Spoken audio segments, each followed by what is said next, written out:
അമ്മാവോ, അമ്മാവ.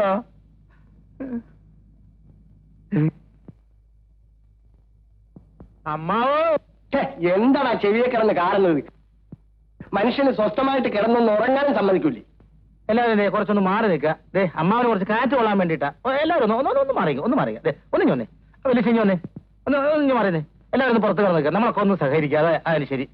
അതെ, എടീ നീ ഞൊന്നേ.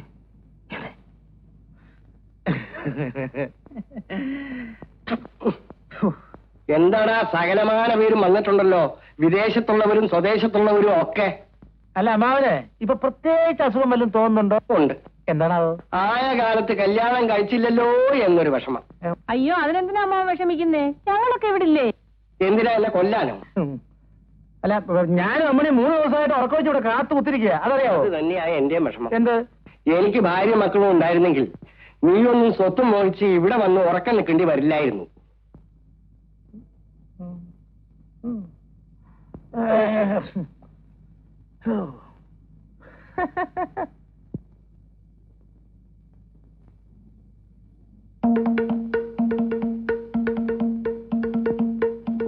നീ അവിടെ നിന്ന് എന്തോ ചെയ്യുവാടാ? ഞാനേ അമ്മാവന്റെ കാല് തിരുമ്പുക. സുഖമുണ്ടോ അമ്മാവ?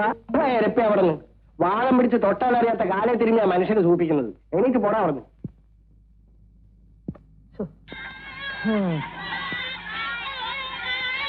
എല്ലാവരും ബഹളമില്ലാതെ പുറത്തു പോയി കഴിച്ചല്ലേ? എല്ലാവരും പുറത്തു പോ. അമ്മാവൻ സമാധാനമായിട്ടൊന്ന് മരിച്ചോട്ടെ. ഈ പിള്ളേരുടെ ബഹളം കാരണം വായു വലിക്കുന്നത് കേൾക്കാൻ ഒക്കുമല്ലോ. അങ്ങേരത്ര പെട്ടെന്നൊന്നും ഇതാവുമെന്ന് എനിക്ക് തോന്നണില്ല. ഇനി ഒറ്റ മാർഗമുള്ളൂ. അല്ലാതെ വിഷം കൊടുക്കണം. എന്റെ പ്രഭാകര, ദൈവദോഷം പറയാതെ. പിന്നെ ചാകുന്ന് പറഞ്ഞ് എത്ര ദിവസം നോക്കിയിരിക്കുന്ന മനുഷ്യന് വേറെ പണിയില്ലേ? തിരക്കുള്ളവർക്കൊക്കെ പോകാം. ഞാനും അമ്മണി ഇവിടെ തന്നെ ഉണ്ടാവും. അല്ലയോ, അതങ്ങ് മനസ്സിരിക്കട്ടെ. ഞങ്ങള് എങ്ങും പോകുന്നില്ല. ഞങ്ങള് ഇവിടെ തന്നെ കാണും. ഞാൻ പറഞ്ഞില്ല പോകാൻ. തിരക്കുള്ളവർക്കൊക്കെ പോകാമെന്നല്ലേ പറഞ്ഞോളൂ അമ്മണി? അത്ര തന്നെ. ഞങ്ങൾക്ക് തിരക്കൊന്നുമില്ല. ചേട്ടന് ആവശ്യത്തിന് ലീവുണ്ട്. അമ്മാവിന്റെ ചതി ഇറങ്ങിയിട്ടേ ഞങ്ങൾ പോകുന്നുള്ളൂ. നമ്മുടെ ഭാഗത്തുനിന്ന് ഒരു വീഴ്ച വരാൻ പാടില്ല. അതെ, ഓരോരുത്തർക്കുള്ളത് ആണാ പൈസ ഇല്ലാതെ കണക്കാക്കി വെച്ചിട്ടുണ്ട്. പിന്നെ എവിടെ നിന്നാ വീഴ്ച? എടാ കൊച്ചനെ, നീ വന്നേ. നീ പോയ കാര്യം എന്തായി? സാധനങ്ങളൊക്കെ ഉടനെ എത്തും. എത്തുമെന്ന് പറഞ്ഞ കാര്യമില്ല, എത്തണം. വേറെ ഉടനെ എത്തുമെന്ന്. അത് ആദ്യം എത്തണം, അതാണ് അത്യാവശ്യം അല്ലേ മണി? പിന്നെ ആ പ്രജാ പാർട്ടിയുടെ കാര്യം എന്തായി? അഡ്വാൻസ് കൊടുത്തു. എത്ര കൊടുത്തു? 100 രൂപ. അയ്യോ, അത് കുറച്ച് കൂടുതലായി പോലെ ദൈവം. 35 രൂപയ്ക്ക് നമ്മുടെ നാട്ടിൽ നിന്ന് 1 തരം പാർട്ടിയെ കിട്ടിയേനെ. പിന്നെ ഈ വകയ്ക്ക് എന്റെ പണം ചെലവായിട്ടുണ്ട്. അത് വരവ് വയ്ക്കണം. ഇവരേതാ നക്കാപ്പിച്ച കിണറ്? കണക്ക് കണക്കായിരിക്കണം. ഇങ്ങേരുടെ കയ്യിൽ നിന്ന് ചെലവാകുന്നതിന് മാത്രം കണക്കില്ലാതാവരുത്. ഇത് കേട്ടോടെ അമ്മ, ഇത് കേട്ടാ? ഇന്നലെ കറണ്ട് പോയപ്പോഴേ 1 രൂപ 50 പൈസയുടെ മെഴുകുതിരി വാങ്ങിച്ചത് ആരാ? ഞാനാ. 1 രൂപ 50 പൈസയല്ല, 1 രൂപ 65 പൈസയുടെ മെഴുകുതിരി ഞാൻ അവിടെ കത്തിക്കുന്നുണ്ട്. എന്നിട്ട് പോലെ കണക്ക് പറഞ്ഞോ? കളയളിയാ. ലക്ഷക്കണക്കിന് രൂപ കിട്ടാൻ പോണ നേരത്തല്ലേ ഈ അനാ പൈസയുടെ കണക്ക് പറയുന്നത്? അയ്യോ, അതിന് മനുഷ്യനൊന്ന് ചത്ത് കിട്ടിയിട്ട് വേണ്ടേ? എന്റെ ഗുരുവായൂരപ്പ, ഇങ്ങനെ കാലനും വേണ്ടായോ?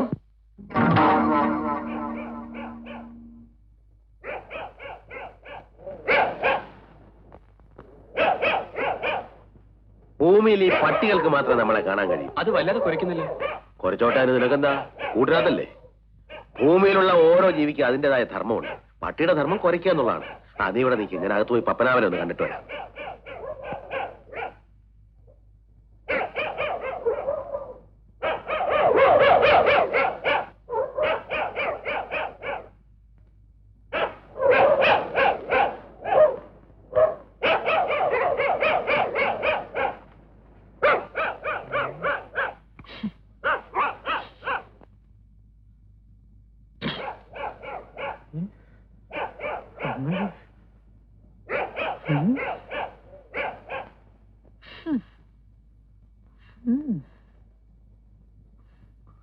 ഹലോ,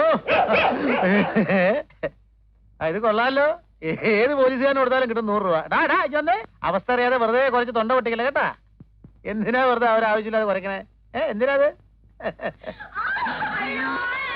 അയ്യോ, എന്റെ അമ്മാവൻ ചത്തേ. ഞാൻ ആദ്യം പോട്ടെ. എന്റെ മാവനാ.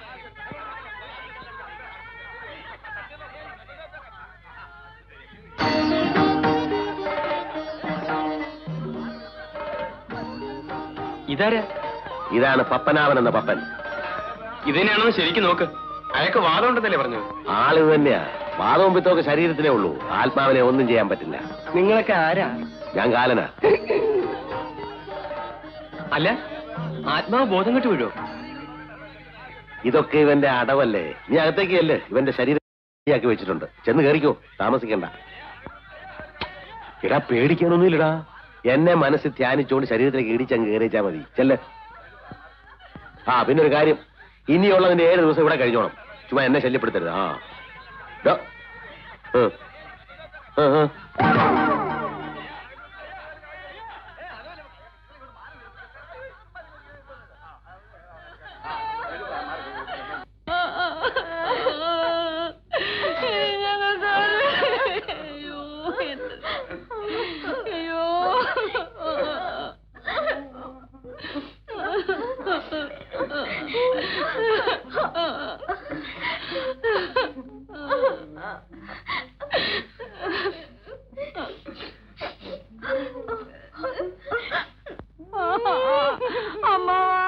അമ്മാവൻ ഞങ്ങളെ വിട്ടേച്ച് പോയല്ലോ.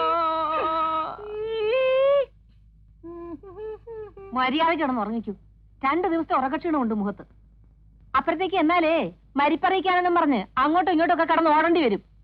ഞാനിവിടെ കിടന്ന സംഗതി ആ കുഴ മണി ഒറ്റെണ്ണത്തിന് വിശ്വസിക്കാൻ കൊള്ളൂല. അവര് കൊറേ കുഴയ്ക്കും. ഈ അമ്മിണിയുടെ കണ്ണ് വെട്ടിച്ചിട്ട് ഓരോരുത്തർക്കും ഒന്നും ചെയ്യാനൊക്കത്തില്ല. നിങ്ങൾ ധൈര്യമായിട്ട് കിടന്നുറങ്ങിക്കൂ.